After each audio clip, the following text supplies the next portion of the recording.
오늘은 19장, 요한복음 19장 38절부터 보겠습니다. 19장 38절. 아리마대 사람 요셉은 예수의 제자이나 유대인이 두려워 그것을 숨기더니 2일 후에 빌라도에게 예수의 시체를 가져가기를 구하매 빌라도가 허락하는지라 이에 가서 예수의 시체를 가져가니라. 예수께 밤에 찾아왔던 니고데모도 물약과 식량 섞은 것을 미끄러져 가지고 온지라. 예수의 시체를 가져다가 유대인의 장례법대로 그 향품과 함께 세마포로 쌌더라. 예수께서 십자가에 못 박히신 곳에 동산에 있고 동산 안에 아직 사람을 장사하는 게 없는 새 무덤이 있는지라. 이날은 유대인의 준비일이요 또 무덤이 가까운 고로 예수를 거기 두니라. 아멘까지 보겠습니다. 일단 우리가 예수님, 그러니까 우리가 예수님의 말씀에 순종하는 것이 아니고 예수님에 의해서 예수님 말씀에 순종하게 되는 거예요. 그러니까 우리가 말씀을 지키는 것이 아니라 말씀이 우리를 말씀의 세계로 잡아 끄는 거지. 왜 이렇게 말하냐 하면은 오늘 아리마다 사람 요셉이라는 사람은 예수님의 제자라고 하잖아요. 이게.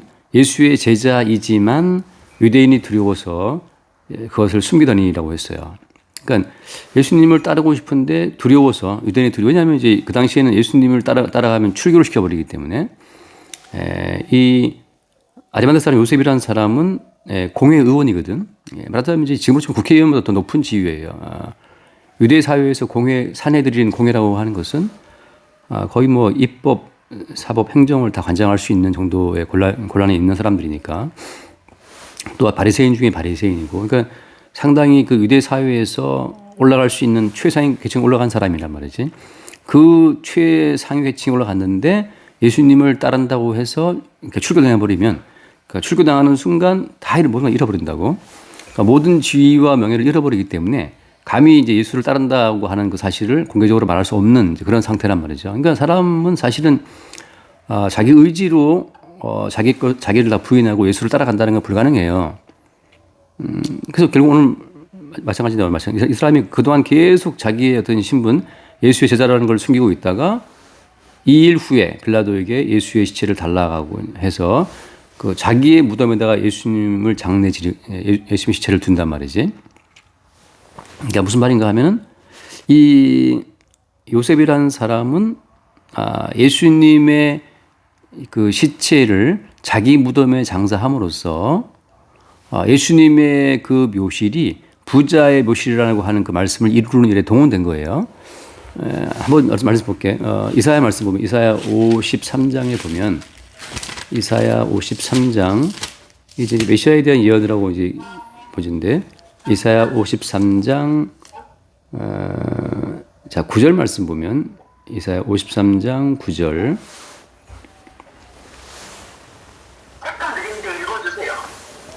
그는 강포를 향하지 아니하였고 그의 입에 거짓이 없었으나 그의 무덤이 악인들과 함께 있었으며 그가 죽은 후에 부자와 함께 있었도다. 자, 이제 그가 죽은 후에 부자와 함께 있었도다라는 말씀을 통해서 예수님이 죽은 이후에 그 시신이 부자와 함께 있다. 부자의 그 무덤에 가게 될 것을 말씀하고 있는 거예요. 자, 아리마대 사람 요셉은 잠깐 마태복음을 볼게. 마태복음 27장을 보면 아리마대 사람 요셉이 그 무덤을 어떻게 준비했는지가 나오는데 마태복음 27장에 57절 말씀 보면은 57절 그 저물었을 때 아리마대의 부자 요셉이라 하는 사람이 왔으니 그도 예수의 제자라. 자, 그러면서 빌라도에게 예수의 시체를 요구했고 59절 말씀 보면 요셉이 시체를 가져다가 깨끗한 세마포로 싸서 바위 속에 판 자기 새 무덤에 넣어두고라고 했거든. 그러니까 바위 속에 판 자기 무덤. 아리마대 사람 요셉은 자기의 무덤을 준비한 거야. 옛날에 이제 고위층 지금도 마찬가지지. 우리나라 뭐 잘 사는 사람들은 무덤을 미리 준비하잖아요. 뭐 이렇게 저거 몇 자리 뭐 풍수 따져가지고서 준비하는 것처럼 당시 이제 요셉도 상당한 이제 부자였고 권력층이었고 귀족이었기 때문에 자기 가문의 무덤을 준비했다고. 유대인들의 무덤은 개인 무덤이 아니고 집안 무덤이야. 그래서 이게 그 돌을 깎아가지고서 동굴처럼 이제 판 다음에 그 앞쪽에 최근 죽은 시체를 두게 되면 다 썩을 거 아니에요. 썩으면 이제 뼈만 남잖아요. 그럼 그 뼈를 그 뒤에 던져버려, 뒤에. 그래서 계속 그 뒤에 이제 뭐 고조 할아버지 다 그 뼈가 다 거기 있어, 그냥. 그래서 묘실이란 말이죠, 묘실. 그러니까 이제 그 집안의 묘실이라고 거기가. 그래서 이제 부자들은 무덤을 만들어 가지고 거기에 이제 대대로 이제 뼈를 쌓아두는데 아마 아리마다 사람 이 부자 요셉도 자기가 판 새 무덤 봤을 때는 아마 그 조상들의 그 모든 무덤이 다 이제 채워졌다는 생각도 들어요. 그래서 이제 지금 새로운 무덤을 판 거야. 어떤 이유 때문에 모르겠지만. 근데 원래 왕이 죽으면 옛날에 왕들이 죽으면은 새로운 무덤을 팠다 그래요. 그러니까 지금 이 새 무덤 사실은 이게 왕의 무덤이라고. 그러니까 왕의 묘실을 팔 때는 새롭게 만들어 가지고 그 새로운 무덤에다가 왕의 시신을 두는데 지금 아리마다 사람 요셉은 자기가 묻힐 새 무덤을 준비해 놨는데 거기다가 공교롭게도 예수의 시체를 거기에 넣게 된 거지. 그래서 예수님이 왕이라는 사실도 생각이 된 거예요. 그러니까 예수님이 유대인의 왕이라고 하는 그 예언 자체도 이루어지는 건데 이렇게 해서 왕이 들어가게 될 새 무덤에 예수가 들어갔으니까 또 어때요 또? 아리마다 사람 요셉은 부자였다고. 근데 자기가 원래 묻혀야 될 무덤을 하려고 해놨는데 그러다가 처음으로 1번 타자로 예수님을 갖다가 이제 누인 거지. 그렇게 함으로써 어때요? 이사야 말씀처럼 부자의 무덤에 묻혔다고 하는 예수의 말씀을 이루는 식으로 아리마다 사람 요셉이 동원됐다고 하는 거죠. 이게 이제 무슨 말인가 하면은 자기의 의지나 뭐 결단으로 그동안에는 예수님을 공개적으로 이게 시인할 수 없었단 말이지, 이 사람이. 무섭고 두려워서. 근데 지금 예수님이 십자가에 운명하신 그 다음에 무슨 힘인지 모르겠지만 요셉을 떠밀어 가지고 요셉으로 하여금 예수의 시체를 요구했고 그 예수의 시체를 자기가 판 새 무덤, 아직 아무것도 없었던 그 새 무덤에다가 예수의 시신을 장례에 치름으로 말미암아서 이사야 말씀도 성취가 되고 또 예수님이 유대인의 왕이라고 하는 것도 이루어지게 됐다고 하는 거죠. 그러니까 꼭 예수 그리스도에 관련된 그 말씀을 성취하는 도구로 요셉이라는 인생이 동원됐다고 하는 걸 보여주고 있는 거예요. 그러니까 이런 식으로 모든 성도는 예수 그리스도의 말씀 성취에 동원되는 과정으로 구원되는 거야. 이게 참 중요한 전제예요. 우리가 예수의 말씀을 지켜서 구원되는 것이 아니고 예수께서 성취하고 이루시는 그 예수님께서 성취하고 이루시는 예수님의 구원에 우리가 어떤 도구와 수단으로 어떤 징집된 병사처럼 그 동원되어서 쓰임 받는 과정으로 구원되는 거야. 우리가 말씀을 지켜서 구원되는 것이 아니고 예수께서 성취하시고 이루시는 그 말씀에 우리가 동원되는 과정에서 구원이 따라온다고 하는 거죠.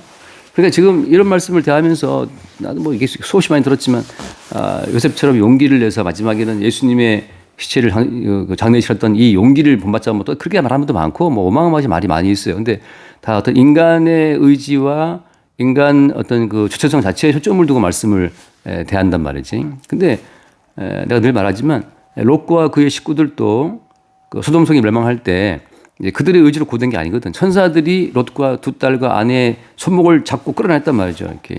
그러니까 구원 자체는 그러니까 강권적인 주님의 은혜로 끌어 나오는 거지. 우리 입장에서 주체적으로 말씀을 듣고 이해해서 합당하다 해서 우리가 자복자복 그 말씀을 따라가는 사람은 아무도 없어요. 그러니까 마찬가지로 오늘도 이 요셉이라는 사람은 그렇게 자기를 위해서 무덤을 다 준비해 두고 다 자기 살궁리를 했었지만 또 유대인들이 두려워서 예수를 주로 시인하지 못하고 있었지만 막판에 어때? 주님께서 요셉이라는 사람을 강권하니까 자기도 모르게 예수의 시체를 달라고 요구하게 되고 자기가 봤던 새 무덤에 예수의 시신을 장례 치름으로써 이사야서의 말씀도 성취되는 과정에 동원된 것이고 유대인의 왕이라고 하는 예수님의 그 신분도 증거하게 되는 용도로 지금 동원되고 있는 거죠. 그렇게 예수님의 말씀 성취에 동원되면서 구원이라고 하는 게 따라오는 거예요. 자, 그러면 이제 뭐 생각할 수 있지. 아니, 그럼 요셉이 뭐 장례 한번 치렀다고 구원됐다고 우리가 장담할 수 있습니까? 라고 생각할 수 있잖아요. 일단은 요셉이라는 사람이 계획적으로 고의적으로 이 일을 한 것이 아니고 그동안은 내내 숨어 있다가 마지막에 어떤 힘에 의해서 이제 일을 했다는 것을 하나 이제 알 수 있고 또 하나는 예수님의 시체가 요셉의 무덤이었잖아요. 이 무덤이 주는 의미가 또 있어요. 늘 말하지만 우리가 알잖아. 그 아브라함이 가나안 땅에 들어와서 처음으로 돈 주고 구입한 땅이 어떤 땅이야? 아브라함이 처음으로 돈 주고 구입한 부동산이 사라의 시체를 무덤이었잖아요, 무덤. 결국은 무덤 자체 약속의 땅에서 아브라함이 처음으로 값을 지불하고 구입했던 부동산이 그게 무덤이라고 무덤. 왜냐하면 그 무덤이 갖고 있는 의미가 있어요. 확대히 말하면은 약속의 땅의 알맹이는 무덤이야 무덤. 바꿔 말하면 그 무덤이라고 하는 것은 십자가에 죽임당하신 예수의 죽음을 말하고 있는 건데 예수님의 죽음과 함께 언약에 묻혀서 같이 죽게 되는 사람들이 예수와 함께 사는 사람들이에요. 무덤이란 뭐냐? 예수님과 함께 죽은 사람이 예수와 함께 부활한다는 걸 보여주고 있는 그 핵심적인 그 플레이스가 장소가 무덤이라고. 잠깐 말씀할게요. 열왕기상 13장을 볼게요. 열왕기상 13장을 보면 사실 뭐 좀 알려진 얘기긴 하지만 열왕기상 13장에 보면 이거 좀 긴 이야기야. 스토리가 길지만 아무튼 이제 그 베델이라 원래 이제 그 솔로몬 사후에 이스라엘 왕국이 이제 나눠진단 말이죠. 그래서 그 북왕국 이스라엘이 10개 지파를 갖고 가잖아요. 근데 북왕국 이스라엘이 여로보암 왕이 성전이 이제 유다 쪽에 있으니까 성전으로 가는 이스라엘 사람들을 붙잡기 위해서 베델과 단에 금송아지를 만든다고. 그래서 그 금송아지를 숭배하게 만들어요. 여로보암 왕이. 그러니까 12개 지파 가운데 10개 지파를 여로보암이 가져가면서 10개 지파 사람들을 이렇게 규합시키기 위해서 금송아지를 만들어서 백성들을 하여금 숭배하게 만들고 남쪽 유다에 있는 그 성전에 못 가게 이들이 이제 한 거지.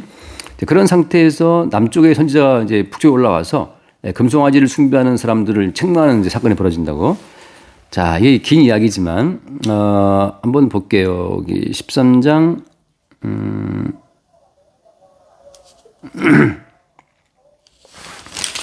13장 30절부터 볼까요? 30절. 그 해를 자기의 루시에 두고 오모라 매형되어 하며 그를 위하여 쫓기옵니다. 그 사람은 장사한 후에 그가 그 아들들에게 말하여 이르되 내가 듣거든 하나님의 사랑을 장사한 루시에 나를 장사하되 내 뼈를 그의 뼈 덮을까. 그가 여호와의 말씀으로 베델에 있는 제단을 향하고 또 사람과 사람들에 있는 모든 산당을 향하여 외쳐 말한 것이 반드시 이룰 것입니다. 자, 이게 지금 그러니까 그 베델에 이제 금송아지를 숭배하고 있는 그 베델에 선지자 한 사람이 남쪽에서 올라온 그 참 선지자 남쪽에서 올라온 참 선지자를 아무튼 어떤 모락 가운데 죽게 만들고 그래서 그 하나님의 선지자 그 선지자가 죽은 그 묘실에다가 자기 뼈를 같이 묻으라고 지금 예언하고 있는 거예요. 그래서 지금 이 말하자면 부패한 선지자가 참된 선지자와 같이 무덤을 쓰는 거야.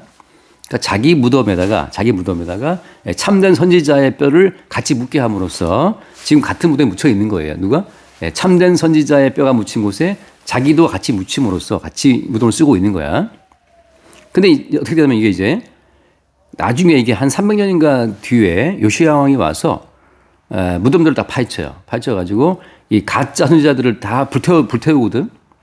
맞으면 이게 최후의 심판을 보여주는 모형인데, 그러니까 부관 참시처럼 무덤을 다 파헤쳐가지고서 이 가짜 선지자들을 다 불태운다고 그 계획을 하는데 그때 유일하게 이 무덤은 뭐냐? 이 무덤에는 유다에서 올라간 참선지 선지자가 복음을 외치다가 죽었습니다라고 하는 그 무덤은 파헤치지 않아. 그래서 이 선지자가 같이 묻혀 있었기 때문에 무덤이 파헤쳐서 불태워지는 그 화를 멸한다고. 잠깐 그거 볼게요. 열왕기하를 보게 되면 열왕기하 23장, 열왕기하 23장을 볼게요. 열왕기하 23장에 보면 이제 요시야 왕이 상당히 개혁적인 왕이야. 거의 이제 요시야 왕은 유다 왕국 거의 말기 왕이거든. 근데 마지막에 불꽃처럼 확 이제 유다를 개혁한 다음에 나중에 죽어버리는데, 근데 아무튼 그 유다의 불꽃 같은 개혁 가운데 한 부분을 하고 보는데, 자 15절을 볼까요? 15절. 15절이요? 응.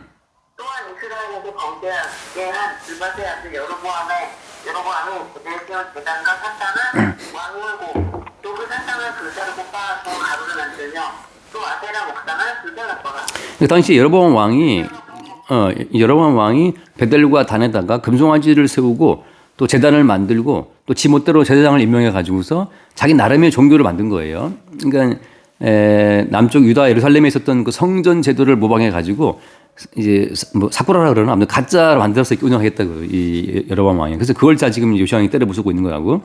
그래서 요시야가 몸을 돌이켜 산에 있는 무덤들을 보고 보면 그 무덤에서 해골을 가져다가 제단 위에서 불살라 제단을 더럽게 하니라. 이 일을 그래서 근데 그 뒤에 말씀 볼게요 이제.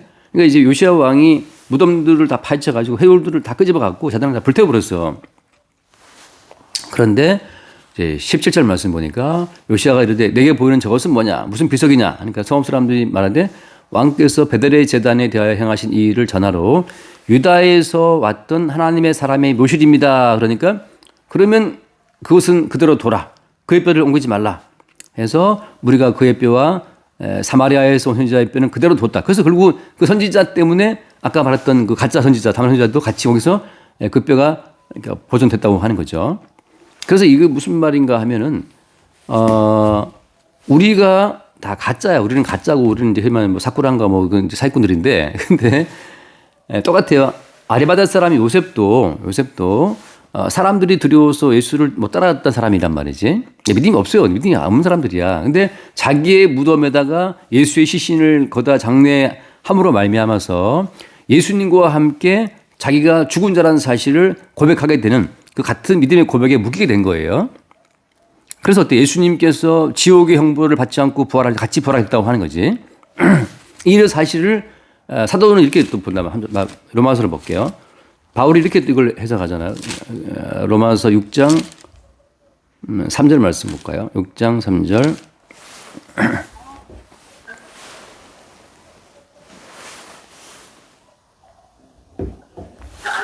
나와요. 6장 3절 로마서 무릇 그리스도 예수와 합하여 세례를 받은 우리는 그의 죽으심과 합하여 세례를 받은 줄을 알지 못하느냐. 자, 그리스도 예수와 합하여 죽었다는 거죠. 그게 이제 세례라는 의미인데, 그러니까 세례라고 하는 그런 어떤 그 뭐라 하지 퍼포먼스라고 할 수도 있죠. 뭘 보여준 건가 하면 그리스도 합하여 죽었다는 걸 보여준 건단 말이지. 똑같이 아까 전에 선지자 같은 경우에는 유다에서 올라온 참선자와 함께 같은 묘시를 씀으로 말미암아서 나는 참 진리와 함께 죽었다는 것을 보여주고 있는 거라고. 그건 일종의 그건 뭐야? 믿음이야, 믿음. 그래서 우리가 그리스도 예수와 합하여 세례를 받음으로써 그의 죽으심과 합하여 죽었단 말이죠. 그래서 그날 말씀. 그러므로 우리가 그의 죽으심과 합하여 세례를 받음으로 그와 함께 장사되었나니 똑같죠. 그러니까는 아리마다 사람 요셉이라는 사람은 그리스도 예수와 같은 묘시를 씀으로써 그리스도 예수와 함께 장사되었다는 사실을 믿음으로 그 입증을 하게 된 거란 말이죠. 그 삶 자체로. 이건 어떻게 요셉의 고유적인 계획이에요? 아니죠, 그죠? 요셉은 처음부터 그런 계획을 세웠던 거 아니지. 주께서 요셉의 인생을 끌어가지고 아리마다 사람 요셉이 무덤을 파고 준비를 할 때 한 번도 요셉은 자기 의식으로 자기 의지로 나의 이 무덤을 예수님이 죽으면 장사 지내지라고 계획한 적이 있을까 없을까? 없어요. 그냥 요셉은 순수하게 권력자고 귀족이고 공회의원이니까 그 사회적인 지위가 있으니까 내 무덤 하나는 잘 만들어 둬야지 하고 그냥 부자들이 하는 그 좋은 무덤에다가 자기 무덤을 만들어 뒀단 말이지. 그냥 자기를 위해서 살아온 것 뿐이야. 근데 어때? 자기를 위해 살아온 요셉의 인생을 주께서 획가닥 돌이켜서 주를 위한 용도로 그 모든 그 삶 자체를 지금 쓰고 있는 거지. 이게 그러니까 어떻게 보면 요셉의 그 잔대가리를 요셉의 그 잔머리를 주님이 모략으로 이용하신 거예요. 요셉은 힘써서 자기 명예를 위해서 자기 무덤을 준비했으나 사실은 주님께서는 요셉이 준비한 그 무덤을 당신의 시신을 위한 무덤으로 써버렸다고. 똑같아. 우리는 그냥 잔머리 써가면서 나를 위해서 돈 벌고 나를 위해서 운동하고 나를 위해서 애 낳고 살아가는데 주님은 그걸 다 뒤바꿔버려요. 무엇을 위한 것으로? 주님을 위한 것으로 바꾼다고 하는 거. 그렇게 주님을 위한 것으로 바꿔지는 그 삶 자체가 성도의 삶이라고 하는 거지. 그러니까 한 번도 우리가 뭐 주를 위해서 한다는 그런 의식을 굳이 품게 되면 어때요?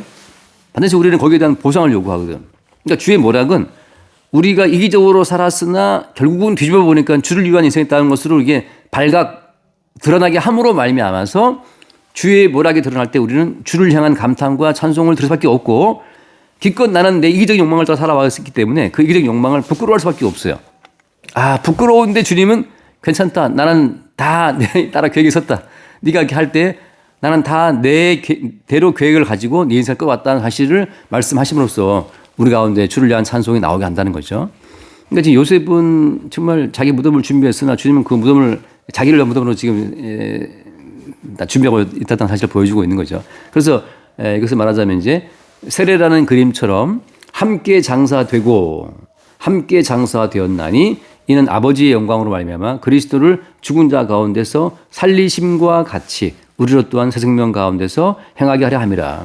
그러니까 주와 함께 장사되었기 때문에 지금 우리는 주님의 새 생명으로 행하고 있다는 사실을 안다는 거죠. 그래서 그 유명한 말씀이죠. 한번 그 로마서 8장 10절을 보면 8장 10절 또 그리스도께서 너희 안에 계시면 몸은 죄로 말미암아 죽는 것이나 영은 의로 말미암아 살아있는 것입니다. 예수를 죽은 자 가운데 오케이. 예. 거기 보면 그 예수를 죽은 자 가운데 살리시니까 너희 안에 계시는 거하시는 그 영으로 말미암아 너희 죽은 몸도 살리시리라. 오케이. 예, 너희의 그 죽을 몸도 살리시리라. 그러니까 지금 같은 무덤을 써서 같이 장사된 그 사람들 속에 사실은 뭐예요? 거기 참 재밌는 말이죠. 그리스도가 너희 안에 계시면 몸은 죄로 말미암아 죽은 것이나라고 하잖아요. 그러니까 우리의 몸은 죄로 말미암아 죽은 것이나 그다음에 영은 의로 말미암아 살아있는 것이다. 이 말이 진짜 좀 많이 헷갈리지, 그지? 몸은 죄로 인하여 죽은 것이나. 그러니까 지금 우리는 살아있다고 하는 어떤 우리는 살아있음을 의심하지 않잖아요. 우리는 살아있다고 생각해서 막 무덤도 만들고 집도 사고 막 돈도 모으고 다 해. 근데 우리는 지금 살아있다는 거지만 주님 보시기는 어때? 그리스도께서 내 안에 거하시면 몸은 죄로 인해 죽은 것이다. 근데 너희들은 이미 죽었어. 그러니까 너희들을 위해서 무덤을 준비하고 있잖아. 사실은 그게 헛된 거야. 왜냐하면 나는 사실 나를 위해서 너로 하여금 무덤을 준비하게 한 것이다 라고 말씀하니까. 그 나온 말이 뭐냐? 몸은 죄로 인하여 죽은 것이나 영은 의로 말미암아 살아있는 것이다. 의라고 하는 것은 그리스도께서 십자가에 죽으심으로 말미암아서 이렇게 만들어진 거잖아요. 그러니까 예수님께서 그 예수님을 죽음 속에 넣었다가 살리신 그 분이 우리 안에 거하심으로써 우리는 예수와 함께 장사 지난 자가 됐다. 그러니까 이미 우리는 죽은 자야. 근데 우리가 주와 함께 죽었기 때문에 어때? 하나님께서 예수 살리실 때 함께 또 살려낸다는 것을 보여주고 있는 거죠.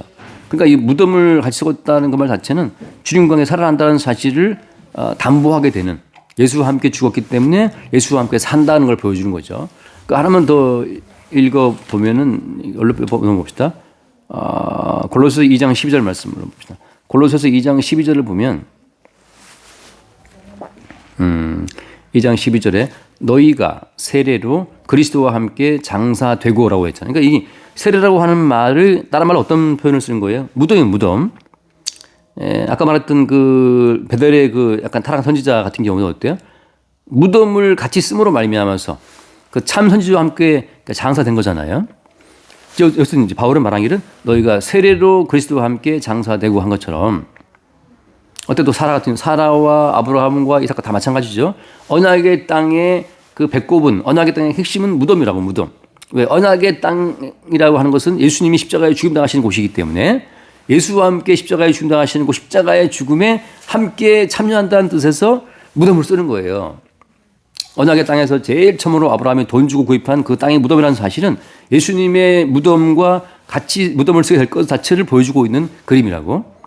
그래서 너희가 세례로 그리스도와 함께 장사되고 또 죽은 자들 가운데서 그를 일으키신 하나님의 역사를 믿음으로 말미암아 그 안에서 함께 일으키심을 받았노라. 그러니까 지금 우리가 살아있는 것은 예수님을 살려내신 하나님의 그 살려내심이 우리 가운데 있다는 뜻이거든요. 그러니까 지금 우리의 삶은 두 개의 자로 가는 거지. 육체적인 나는 나를 위해 무덤을 준비하나, 그날 우리 뭘 믿는 거야? 내가 나를 위해 돈을 벌고 나를 위해 운동하고 내가 나를 위해 적금 모으고 다 하고 있지만 결국 이 모든 것은 주님이 뜻대로 쓰실 거라도 알고 있어. 어떻게 쓸는지는 몰라. 그냥 우리는 우리 생각대로 무덤을 준비할 뿐이야. 근데 때가 되면 어때? 주께서 주를 위한 모든 용도로 우리 인생을 다 바꿔 쓴다는 그 사실을 주님이 입증하시는 거예요. 이게 중요한 게 뭐냐면은 사람들이 오해를 하는 게, 내가 이 적금 부어서 헌금해야지. 이건 내 계획이잖아요. 내 계획과 내 의지가 들어가 버리면 반드시 내가 행한 것에 대한 그 보상을 내가 챙기게 돼 있다고. 천국은 그게 아니라고. 그냥 우리는 우리를 위해서 먹고 마시고 우리를 위해 사고 팔고 우리를 돈을 모을 뿐인데, 주께서 주의 때에 주님의 뜻대로 그 모든 것을 와장창 사용하심으로써 이게 주를 위한 것이었다는 사실이 드러나는 거지. 나는 대학을 왜 갔을까? 나는 왜 그때 그 책을 봤을까?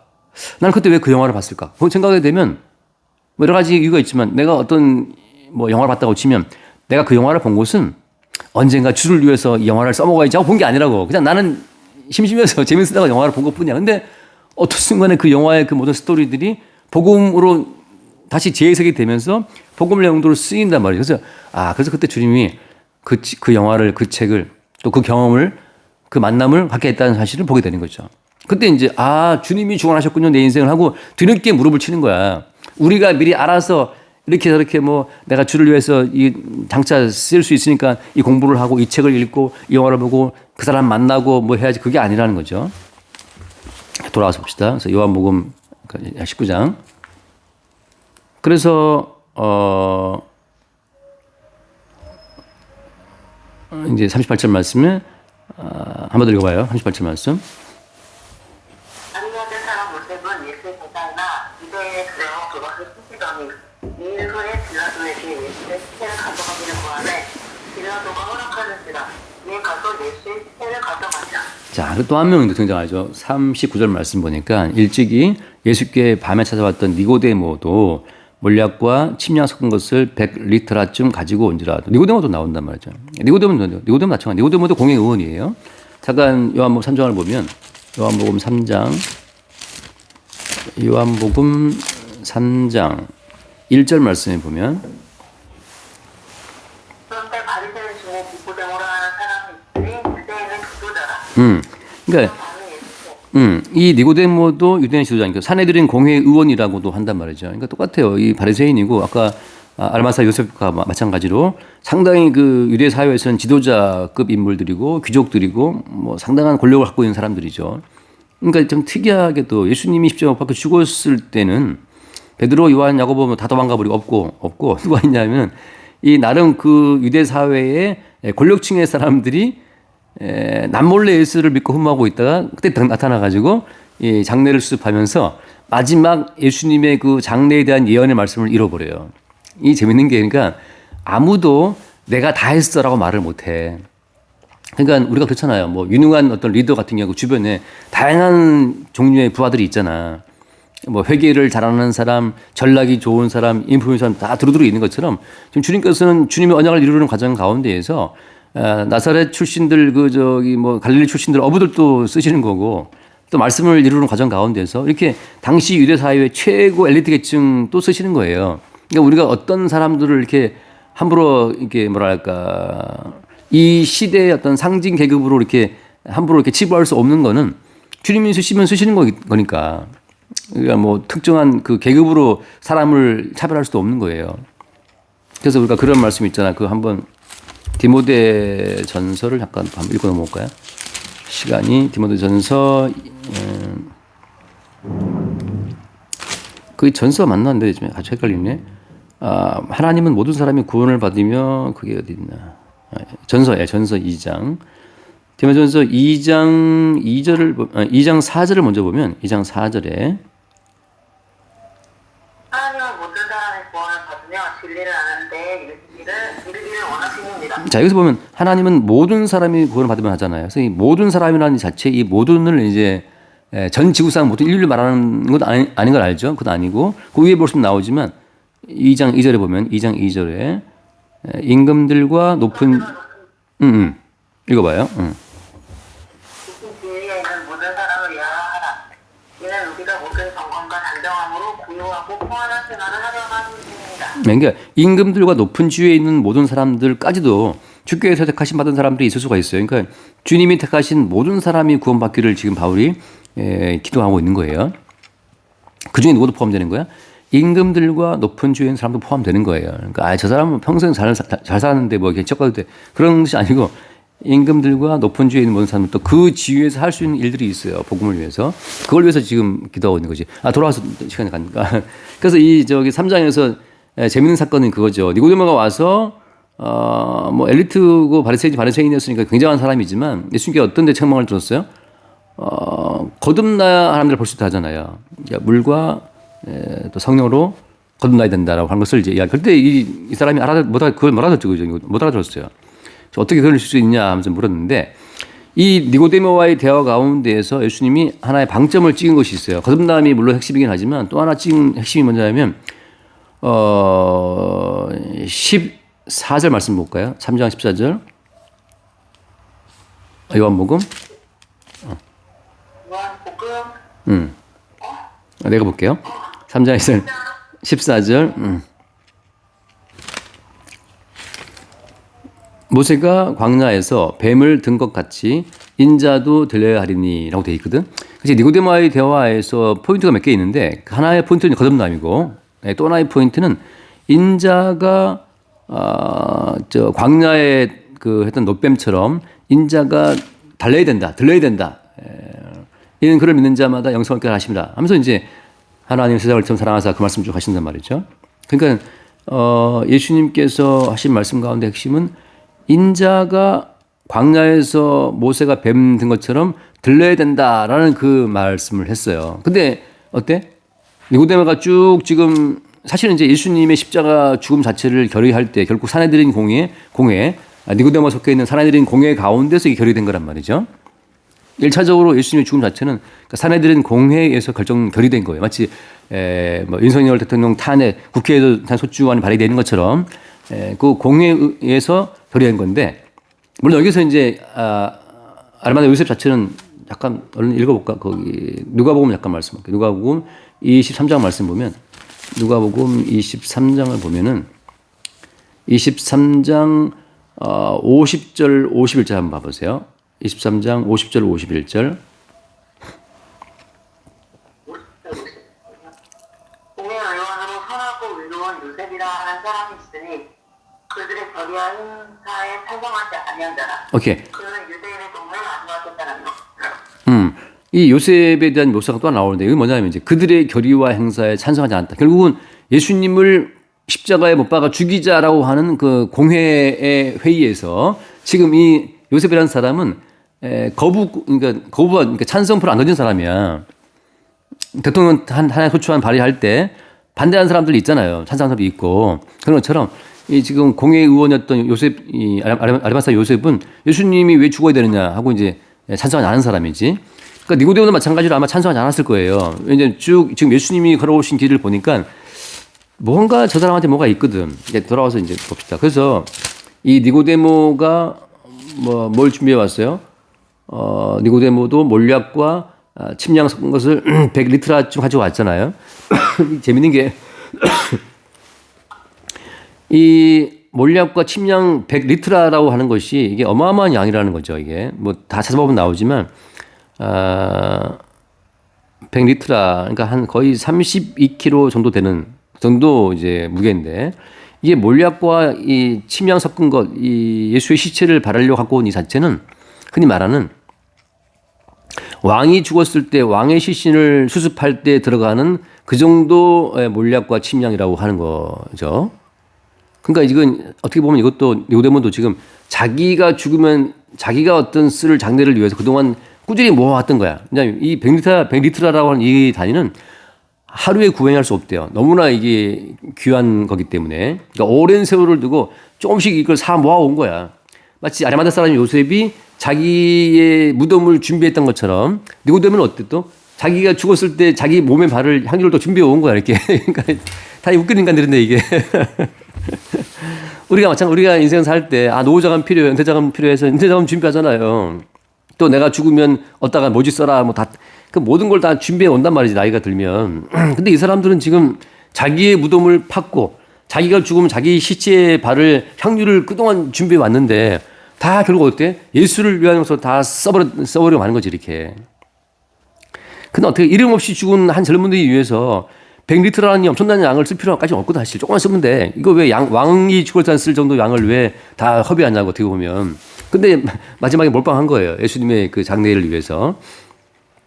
그래서 예수 시체를 가져다가 유대인 장례법대로 향품과 함께 세마포로 쌌더라. 그렇게 해서 지금 이 마지막 등장한 이 공회 의원 이 두 사람 요셉과 니고데모까지도 어때? 예수님의 그 죽음을 통해서 나타나게 될 말씀 성취에 동원된 거예요. 부자의 모실의 장례가 되었고 유대인의 왕이었다고 하는 그 모든 말씀을 이루어주는. 그래서 그 장례까지도 유대인의 왕처럼 그러니까 장례가 진행이 됐던 거죠. 누구에 의해서? 이 두 사람에 의해서. 근데 이 두 사람의 의지가 아니고 사실은 누구의 의지였어요?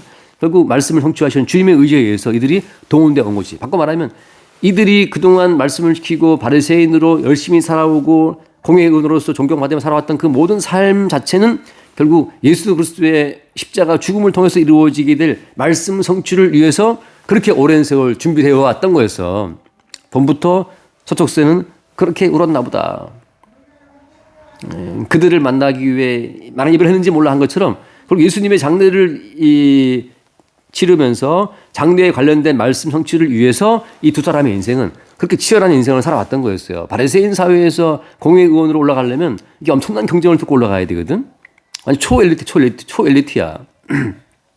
율법이 정통해야 되고 이 율법적인 의로 흠이 없어야 되고 어릴 때부터 모든 계명을 지켜왔어야 되고 유대 사회에 또 기여를 해야 되고 하는 그 모든 아무튼 유대 사회의 초엘리트 계층 올라가기 위해서 거쳐야 되는 모든 그 잔나래를 밟아 올라왔단 말이지. 이들은 다 야망을 품고 살아왔지만 돌아보니까 어때? 결국 예수 그리스도의 말씀 성취를 위한 어떤 그 도구와 수단으로서 그렇게 인생을 살아왔던 거였지. 그래서 우리 알잖아요. 요셉이라는 사람이 했던 말이 있잖아. 나를 애굽에 보낸 것은 형들이 아니고 하나님이었다라고 하잖아요. 그러니까 지금 우리는 우리 인생을 다 이해를 못해. 근데 항상 사후적으로 주께서 이렇게 주의 뜻을 이루기 위해서 나를 이렇게 살게 했다는 사실을 항상 우리가 사후적으로 보게 되는 거죠. 그러니까 이 두 사람 마찬가지. 요셉도 나는 왜 내 무덤을 열심히 준비했던가. 이거였구나. 나는 왜 내가 죽으면 쓸 이 몰약과 향품을 준비해 왔던가. 이거였구나를 아는 거죠. 그러니까 항상 모든 성도는 사후적으로 자기 인생을 그리스도 예수에 의해서 해석당하면서 가는 거예요. 그때 어때? 그리스도 예수에 의해서 자기 인생이 해석당할 때마다 새로운 찬송이 튀어나와. 이거였군요, 주님. 하고 주를 찬송하게 되는 거지. 그걸 뭐라고 불러요? 한번 읽고 마칩시다. 요한계시록 요즘에 공부한 건데 요한계시록 14장 3절 말씀 보면 14장 3절 그들의 부자 앞과 내 생명과 장어들 앞에서 새 노래를 부르니 땅에서 성령함을 받은 십상한 사람에게는 능히 노래를 배울 자가 없더라. 새 노래를 부른다. 그러니까 새 노래라고 하는 것은 미리 준비하거나 미리 예배해서 할 수 있는 노래가 아니에요. 요셉이 내가 왜 이렇게 열심히 무덤을 만들었지? 이분을 장례하기 위해서 내가 무덤을 준비했던 것이었구나를 알 때, 그리스도 예수의 자기 인생이 해석이 될 때, 그때 나온 노래가 새 노래야. 그러니까 모든 성도는 내가 왜 애굽에 팔려왔던가, 주께서 나를 미리 앞서 버리셨구나를 알 때 나오는 노래. 다윗이 밧세바 사건 때문에 괴로워할 때, 왜 내가 그때 그걸 절제 못하고 그렇게 범죄를 했을까? 그게 다 뭐 때문이었어요? 그리스도 예수의 은총으로 세워줄 예루살렘을 증거하기 위해서 다윗은 그렇게 쓰레기가 되어야 됐던 거였거든. 그러니까 그리스도 예수의 속죄의 은총을 증거하기 위해서 다윗은 그렇게 쓰레기 같은 죄인으로 드러나야 했던 거였어. 그렇게 자기 인생이 해석이 될 때 자기를 정죄하고 자기 목을 지가 매고 소목을 지가 칼로 자르고 하는 그런 일을 안 한다고. 내가 죄인 된 것도 그리스도 예수의 은총을 증거하기 위한 하나의 도구였다는 사실을 아는 거죠. 그러니까 그리스도 예수의 속죄 은총을 증거하기 위한 배역으로서 다윗은 그 쓰레기처럼 부하의 아내를 어떻게 했었고 부하를 죽이고 하는 그 일을 하게 되는데 동원됐다고 하는 거죠. 그렇게 자기 인생이 그리스도 예수에 동원될 때 그때 나오는 노래가 새 노래예요. 여기까지 합시다. 그래서 예수님 앞에 됐습니다. 여기까지. 기도하고 마칩시다. 하나님 아버지 감사합니다. 또 인생도 항상 교회 이기적인 욕망에 끌려 살아왔지만 주님께서 새로이 항상 해석해 드릴 수 있습니다. 예수 그리스도의 이름입니다. 아멘. 주님 감사합니다. 아무도 우리 자신을 위해 살지 않고 우리가 살아도 주를 위해 살고 또 죽어도 주를 위해 죽는 사나 죽으나 우리가 주의 것이로다 했었던 사도의 고백이 또한 우리의 고백이 되게 하시고 우리의 육체의 욕심으로 말미암아 죽음의 향기를 피워내고 뜻대로 모든 걸 준비하지만 우리의 인생 전체를 사용하시고 활용하시는 분이 또 주님이심을 새롭게 발견할 때마다 주를 향한 온전한 감사와 찬송의 고백이 들어지게 하여 주옵소서. 우리 주 예수로 기도드립니다. 아멘.